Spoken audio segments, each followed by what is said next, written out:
വായനാ ദിന പ്രസംഗം. എല്ലാവർക്കും നമസ്കാരം. ഇന്ന് ജൂൺ 19 വായനാ ദിനം.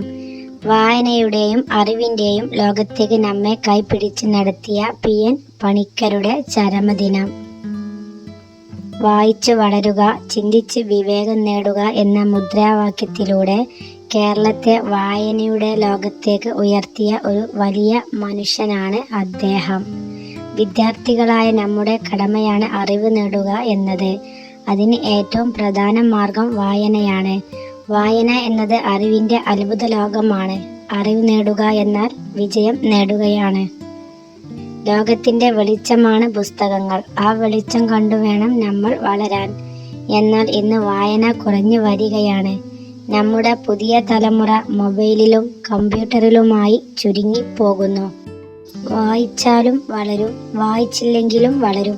വായിച്ചാൽ വിളയും, വായിച്ചില്ലെങ്കിലും വളയും എന്ന കുഞ്ഞുണ്ണി മാഷിൻ്റെ വാക്കുകൾ നിങ്ങൾക്ക് മുന്നിൽ സമർപ്പിച്ചുകൊണ്ട് നിർത്തുന്നു. നന്ദി, നമസ്കാരം.